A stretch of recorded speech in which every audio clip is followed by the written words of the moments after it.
विद्यार्थी मित्रांनो, भूगोलाची पुस्तकं काढा.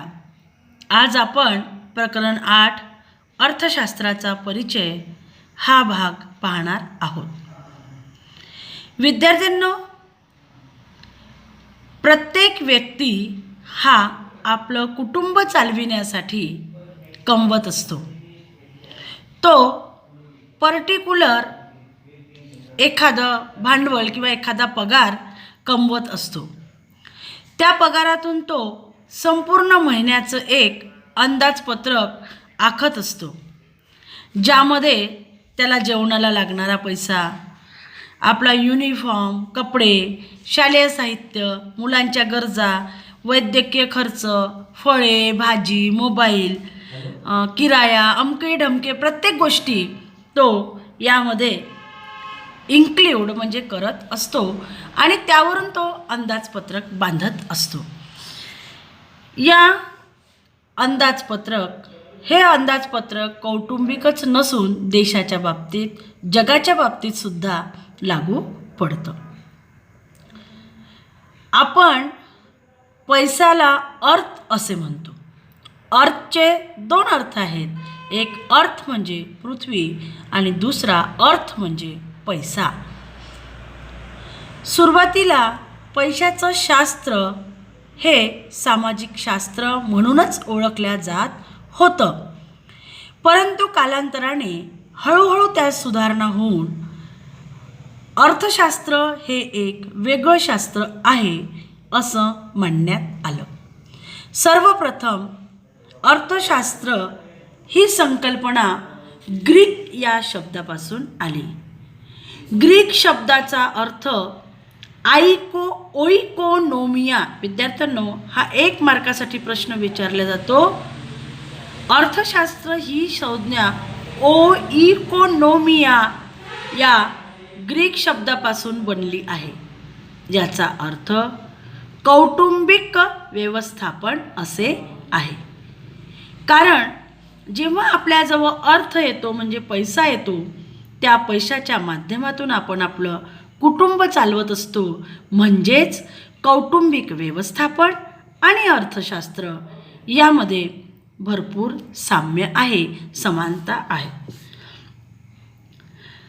वेळ, पैसा, श्रम, जमीन आणि याला वापरण्यासाठी असणारं साधन याचा वापर आपण कसा करायचा असतो हे आपल्याला अर्थशास्त्रामुळे समजते. जर आपल्याजवळ पैसा असेल तर या पैशाच्या माध्यमातून एखाद्या जमिनीवर एखादं उद्योग आपल्याला उभारता येतो. उदाहरण जर द्यायचं असेल, समजा आपल्याला साखर कारखाना टाकायचा आहे. साखर कारखान्यासाठी आपल्याला लागणारा पैसा जर आपल्याजवळ असेल तर तो किती वेळात टाकायचा, किती श्रम वापरायचं, कोणत्या जमिनीवर वापरायचं, कोणते साधन वापरायचे याचा ताळमेळ आपण या पैशामुळे बसवू शकतो. आणि जेव्हा आपण हा सविस्तर अभ्यास करतो तर जेव्हा अभ्यास पूर्ण केलेली एखादी योजना असेल तर त्यालाच अर्थाचं शास्त्र म्हणजे अर्थशास्त्र म्हणता येईल. यातूनच अर्थशास्त्राची व्याख्या अस्तित्वात आली. लिओनेल रॉबिन्स यांच्या मते अमर्याद गरजा म्हणजे मानवाच्या गरजा ह्या अमर्यादित आहे. आपल्यालाही माहिती आहे, एक गरज संपली की आपली दुसरी सुरू होते. सुरुवातीला सायकल ही सगळ्यात मोठी गरज होती. आता 2 व्हीलर आणि 2 व्हीलर असेल तर 4 व्हीलर आणि 4 व्हीलरच्या पुढेही जाऊन आपल्याजवळ आणखी चांगल्या क्वालिटीची गाडी असावी हे आपल्याला वाटते. म्हणजेच आपल्या गरजा अमर्याद आहेत आणि आपल्याजवळ पैसा किंवा साधन हे मर्यादित आहे, म्हणजे मोजके आहेत. म्हणजेच दुर्मिळ आणि पर्यायी साधनं यांचा आपण जेव्हा मेळ घालतो, या मेळ घालणाऱ्या मानवी प्रयत्नाचा अभ्यास करणारे शास्त्र म्हणजे अर्थशास्त्र होय. म्हणजे आपल्या जेव्हा गरजा अमर्यादित असतात आणि आपल्याजवळ पर्यायी साधन हे मर्यादित असतात, तेव्हा आपण गरजांचा क्रम लावतो. म्हणजे कोणती गरज पहिले पूर्ण करायची, असा हा मेळ घालणारं शास्त्र म्हणजेच अर्थशास्त्र होय. या अर्थशास्त्रामध्ये कुटुंबाचेच नव्हे तर गाव, शहर, देश, जग याचे आर्थिक व्यवस्थापन मी प्रथम सांगितल्यानुसार केले जाते. विद्यार्थ्यांनो, भौगोलिकदृष्ट्या जर विचार केला तर अर्थशास्त्राचे जागतिक स्तरांवर 3 प्रकार पडतात. पहिली अर्थव्यवस्था भांडवलशाही अर्थव्यवस्था. भांडवलशाही अर्थव्यवस्था म्हणजे भांडवलशाही अर्थव्यवस्थेत उत्पादनाच्या साधनाची मालकी आणि व्यवस्थापन हे खाजगी, ज्याला आपण प्रायव्हेट म्हणतो, त्याच व्यक्तीकडे असते. या खाजगी मालकाचा उद्देश फक्त नफा मिळविणे हाच असतो. यही अर्थव्यवस्था जर्मनी, जपान आणि अमेरिकेने स्वीकारलेली आहे. दुसरा प्रकार आहे समाजवादी अर्थव्यवस्था.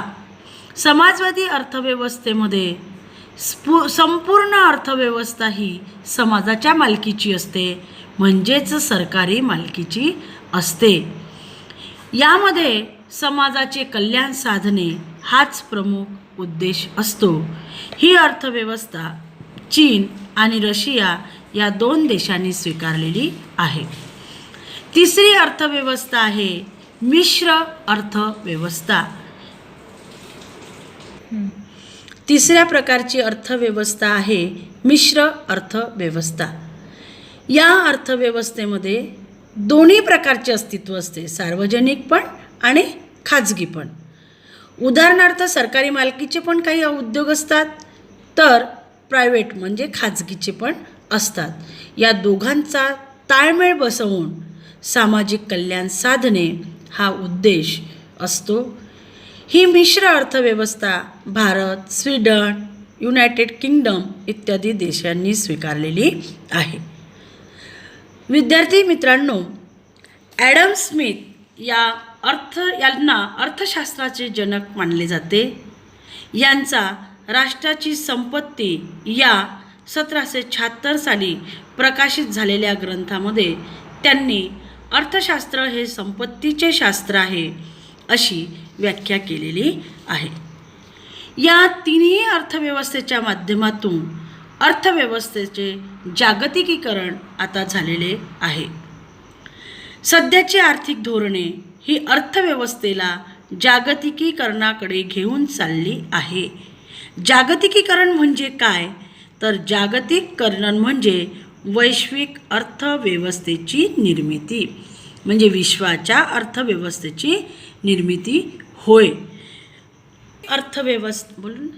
वैश्विक अर्थव्यवस्था ही अशी सीमारहित अर्थव्यवस्था असते की जेथे नैसर्गिक साधनसंपत्ती, नफा, सेवा, भांडवल, श्रम आणि तंत्रज्ञानाचा प्रवाह मुक्तपणे देशाच्या सीमेपार जात असतो. याचं सर्वात मोठं समजण्यासारखं तुम्हाला उदाहरण द्यायचं झाल्यास, विद्यार्थी मित्रांनो, आज आपण सगळेच्या सगळे कोरोना संकटात सापडलेले आहोत. कोरोना संकटामध्ये वारंवार WHO जागतिक आरोग्य संघटनेचा अहवाल येत असतो. आज सगळ्यात महत्त्वाची गरज आहे आपले व्हॅक्सिन.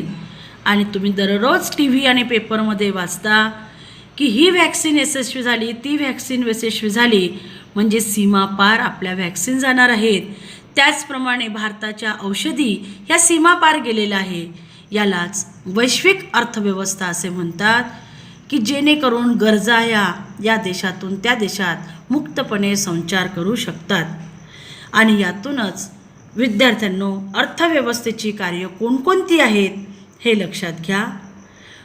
अर्थव्यवस्था सर्वप्रथम कोणत्या वस्तूचं किती उत्पादन करायचं याचा निर्णय घेत असतो. आज सगळ्यात मोठा यक्ष प्रश्न आहे कोरोना व्हॅक्सिन किती प्रमाणात उत्पादन करायच्या.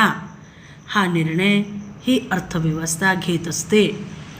दुसरं, उत्पादन खर्चात जास्तीत जास्त किती काटकसर करायची.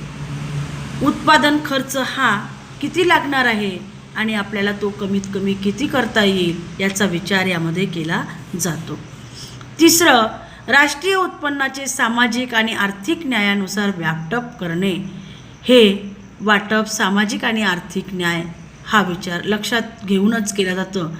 जसं तुम्हाला पेपर जर वाचत असाल विद्यार्थ्यांनो किंवा झोपा काढत असाल तर नाही, पण जर पेपर वाचत असाल, टी व्ही बघत असाल तर लक्षात आलं असेल की वॅक्सिन सर्वप्रथम कोणाला येणार आहे या सर्व गोष्टीवर एक नियोजन सुरू आहे. असंच प्रत्येक गोष्टीच्या बाबतीत होत असतं. त्यानंतर भविष्यकाळातील आर्थिक गरज भागविण्यासाठी आधीच तरतूद करून ठेवणे, बचत करून ठेवणे. तुम्हाला माहिती असेल की आपले आई आणि वडील हे काटकसर करून भविष्यासाठी काहीतरी तरतूद करून ठेवतात.